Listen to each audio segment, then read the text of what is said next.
नमस्कार, good morning, good evening दोस्तों। मेरे चैनल एक किताब से एक मोती पर आपका स्वागत है। आज मैं किसी किताब से अंश नहीं लेकर आया हूँ। आज मैं एक सामान्य चर्चा करूँगा, जनरल डिस्कशन जैसे बोलते हैं अंग्रेज़ी में।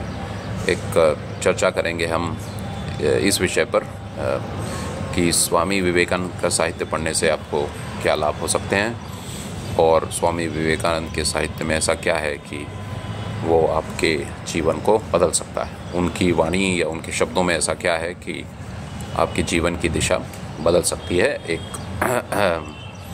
सकारात्मक दिशा में। आपका जीवन सकारात्मक रूप से बदल सकता है अगर आप स्वामी विवेकानंद के साहित्य का अध्ययन करें। तो कुछ दिन पहले मैं डीजीपी विक्रम सिंह का एक भाषण सुन रहा था। उन्होंने ये भाषण मेरे ख्याल से रामकृष्ण मिशन की किसी शाखा में या ब्रांच में दिया था और उनके सामने स्टूडेंट्स थे और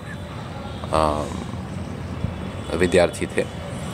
तो उस व्याख्यान में उन्होंने एक बात कही थी, वो ये थी कि स्वामी विवेकानंद के साहित्य में शक्ति संचय के सूत्र समाहित हैं। ये बात सही है। तो पहले तो मैं उनके जीवन का एक उदाहरण आपको दे दूं। तो वे क्लास में सबसे निचले स्तर पर थे रैंक के मामले में। वैसे रैंक का महत्व जीवन में उतना नहीं है, क्योंकि ज़रूरी नहीं है कि कोई अगर उसका रैंक निचले स्तर पर है स्कूल में, यानी क्लास में सबसे कम नंबर उसके आते हैं, तो ज़रूरी नहीं है कि जीवन में भी वो पीछे ही रहे। कई ऐसे विद्यार्थी हुए हैं जो स्कूल में उतना बढ़िया प्रदर्शन नहीं कर पाते थे, पर आगे चल के वे आगे बढ़े। पर हाँ, अगर हमें काबिलियत है और हम अपने विषय को अच्छे से ग्रहण करें और अध्ययन करें, अपनी बुद्धि को विकसित करें, तो ज़रूर और रैंक भी हमारा अच्छा होना चाहिए स्कूल में और बढ़ेगा, इसमें कोई संदेह नहीं है। तो डीजीपी विक्रम सिंह सबसे निचले स्तर पर आते थे रैंक के मामले में क्लास में, एकेडमिक रैंक जिसे कहा जाता है अंग्रेज़ी में। तो एकेडमिक्स में थोड़े पीछे थे वो पढ़ाई लिखाई में। तो उनके पिता को थोड़ी चिंता हुई इनके भविष्य के बारे में। तो इनके पिता ने इनके लिए स्वामी विवेकानंद की राजयोग किताब खरीदी और उन्हें दी, और उनसे उन्हें आदेश दिया कि वे पढ़ें। आदेश या आग्रह किया कि मतलब डीजीपी विक्रम सिंह पढ़ें स्वामी विवेकानंद की किताब। वो किताब थी स्वामी विवेकानंद की राजयोग। तो डीजीपी विक्रम सिंह ने पढ़ना आरंभ किया और पहला वाक्य मेरे ख्याल से जो उन्होंने पढ़ा वो ये था, प्रत्येक आत्मा अव्यक्त ब्रह्म है, यानी अंग्रेजी में जिसे कहते हैं each soul is potentially divine. तो उसका काफ़ी असर पड़ा उन पर, और फिर बाद में उन्होंने पूरी जो किताब है राजयोग उसका अध्ययन किया। उससे उनकी एकाग्रता बढ़ी, ध्यान में उनका मन लगने लगा, और ध्यान और एकाग्रता के बढ़ने से उनके रैंक में भी सकारात्मक असर पड़ा और वे निचले स्तर से एकदम उच्च स्तर पर पहुंच गए रैंक में। मतलब सबसे ऊंचा स्थान आने लगा उनका क्लास में, पढ़ाई लिखाई में, रैंक में। तो कहने का मतलब है कि स्वामी विवेकानंद की एक छोटी सी किताब भी इतना असर डाल सकती है। और आप देखेंगे कि स्वामी विवेकानंद के साहित्य में जो एक चीज़ का बार बार जिक्र है, जिस बात को वे बार बार व्यक्त किया करते थे, वो है शक्ति। ये शब्द बार बार आएगा स्वामी विवेकानंद में, स्ट्रेंथ, शक्ति, ताकत। तो किस तरह की शक्ति की वे बात करते थे? वे बात करते थे शारीरिक शक्ति, मानसिक शक्ति और आध्यात्मिक शक्ति की।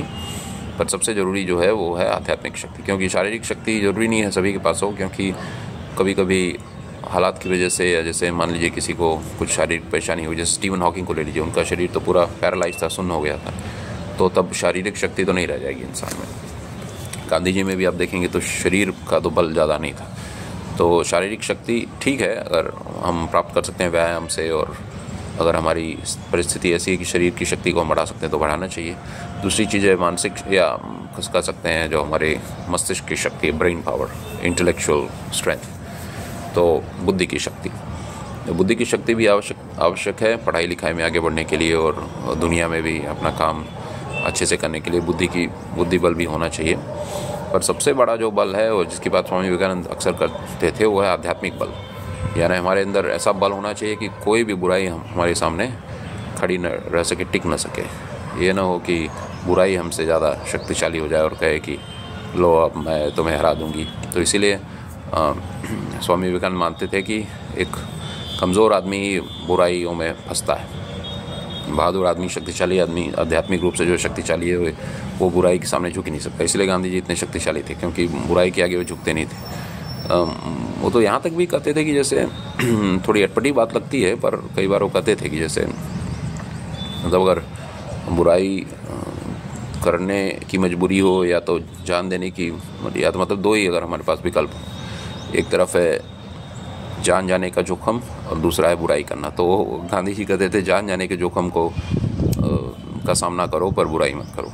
तो ऐसे खैर थे महात्मा गांधी। और यही बात गीता में भी कही गई है कि इंसान अपना ही दोस्त है और अपना ही दुश्मन है।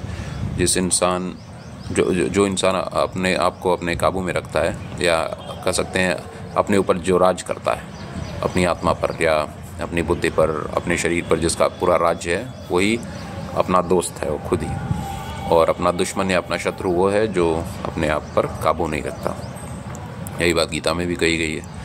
और यही कुछ बातें थी तो जो मैं कहना चाहता था कि अगर आप स्वामी विवेकानंद का साहित्य पढ़ें तो आप में एक सकारात्मक परिवर्तन आएगा और आप आध्यात्मिक शक्ति प्राप्त कर लेंगे।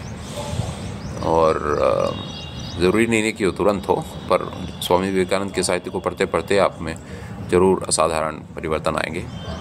शायद ही ऐसा कोई हो जो स्वामी विवेकानंद के साहित्य को पढ़े और उसमें कोई सकारात्मक बदलाव ना आए, ऐसा हो ही नहीं सकता है। क्योंकि जो निचोड़ है हमारे धर्मशास्त्रों का, वो सब स्वामी विवेकानंद के साहित्य में उपलब्ध है।